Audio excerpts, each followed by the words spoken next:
তখনই এটা ভেজে খেতে পারবেন। তো পেঁয়াজগুলো এখন ঢুকিয়ে দিচ্ছি ডিপের মধ্যে।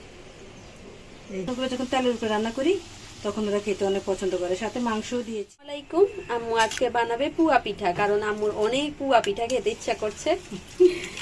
হ্যাঁ, আজকে পুয়া পিঠা বানাবো ভাবছি, কিন্তু জানি না হবে কিনা। আমার হাতের পুয়া পিঠা সহজে হয় না। গতবার কিন্তু অনেক ভালো হয়েছিল। দেখি হয়নি।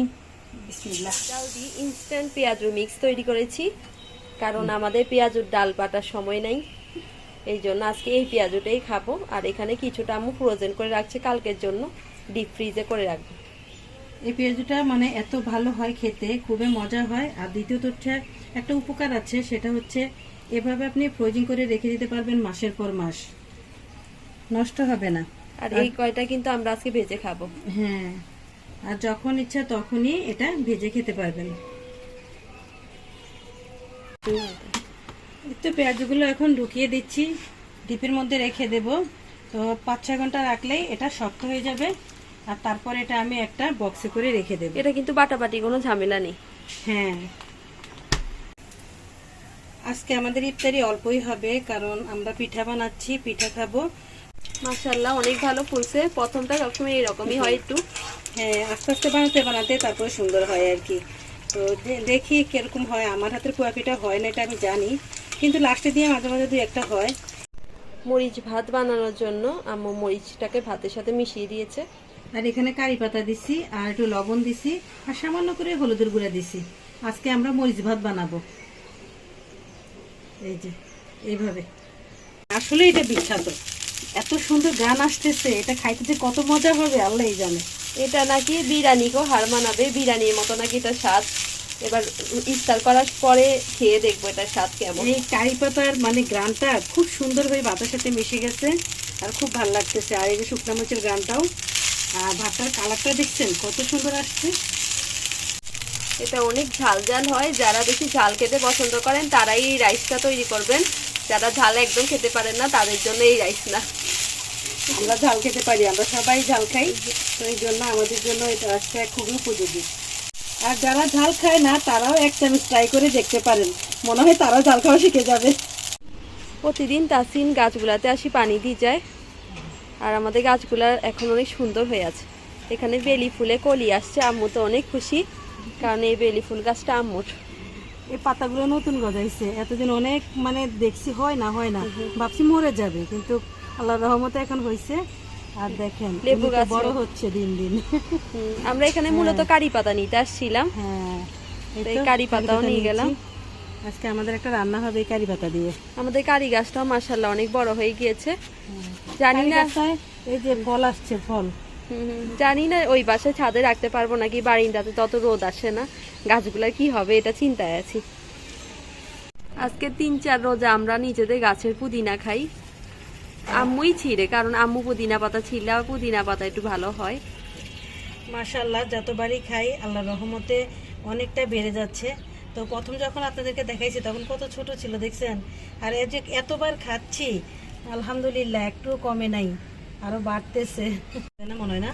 না এই তো আর লাগবে না, অনেকগুলো নিয়েছি। এখানে কিন্তু আমার মানি প্লান্ট গাছটা মাশাআল্লাহ অনেক সুন্দর হয়ে আছে।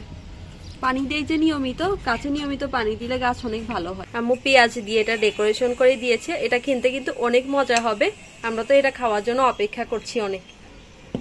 এদিকে তাসিন কেটে নিচ্ছে শসা, মরিচ আর গাছ থেকে তুলে আনা পুদিনা পাতা।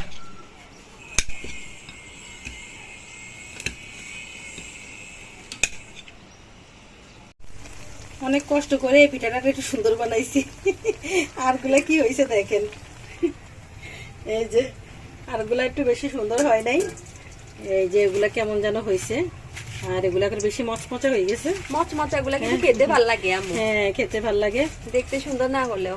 তো যাই হোক, এক একটা এক এক রকম হইতেছে আমার পিঠা। তো এটা একটু সুন্দর হয়েছে।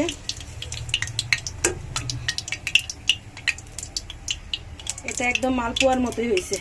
হ্যাঁ, দেখি বাকিগুলা কেমন হয়। ঠান্ডা তেলে দিলে এতে আলো কম খায়। আমি কিন্তু মিঠাই দিয়ে বানাইতেছি, মানে খেজুরের মিঠাই, এগুলো দিয়ে বানাইতেছি। আর বড় বড় করে দিতেছি যাতে তাড়াতাড়ি হয়ে যায়, সময় একদমই কম।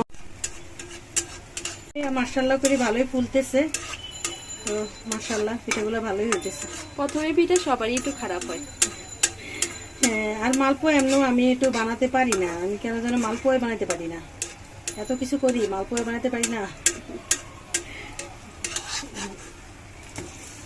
না যাক, হয়েছে মাশাআল্লাহ মাশাআল্লাহ, অনেক সুন্দর হয়েছে। আগের তুলনায় অনেক ভালো বানাইতে পারছি। ফ্রিজে ঠান্ডা করে রেখে খেলে অনেক ভালো লাগে। হ্যাঁ, অনেক ভালো লাগে। আগেরটার থেকেও এটা মাশাআল্লাহ আরো বেশি সুন্দর হয়েছে। হ্যাঁ, অনেক সুন্দর হয়েছে। এই যে অনেকটা ফুলে গেছে। তো যাক, অনেকগুলো পিঠা বানালাম। তো বাকিগুলো এখন আর বানাবো না, কারণ আমার অনেক লেট হয়ে যাচ্ছে। তো এগুলো এখন আপাতত খাবে, বাকিগুলো রাতে বানাবো। তো এখন তরকারি বসিয়ে দিব। করে দিস কিন্তু কথা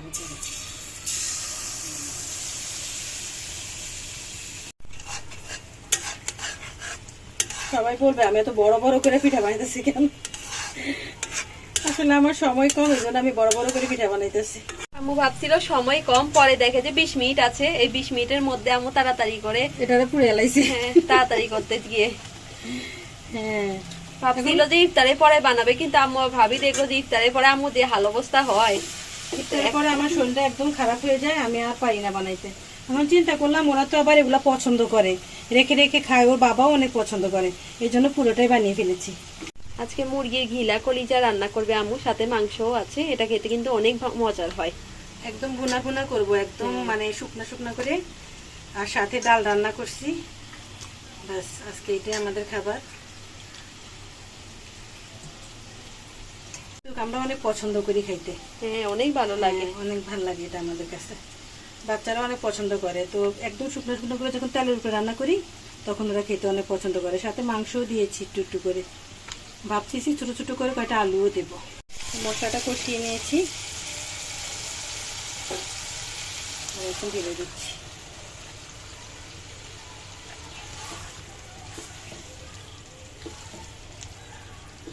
এটা অনেক সময় লাগবে রান্না করতে, কারণ মুরগির কলিজা হয়তো বা নরম দেখতে, কিন্তু সময় লাগে রান্না করতে, জোশ না এলে ভালো লাগে না। এই জন্য আমরা এখন এটা বসিয়ে দিই, ইফতার করতে চলে যাব। আর এটা আস্তে আস্তে হবে। হ্যাঁ,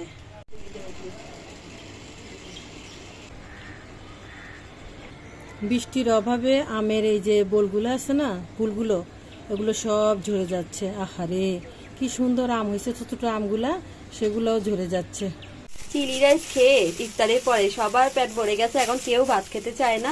আর আম্মুও ভাত রান্না করেনি। আজকে আমরা একটা স্পেশাল জিনিস খাবো রাতের।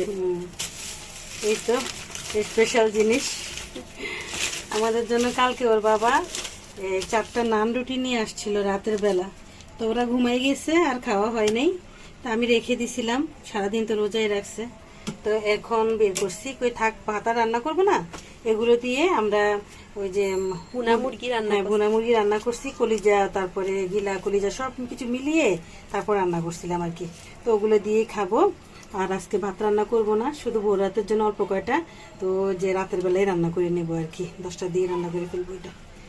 তো এই 4টাই আছে, আমরা 4 জন, তাই 4 পিস আছে, আর কোনো প্রবলেম নেই। এটা খেয়ে ঘুমিয়ে পড়বো।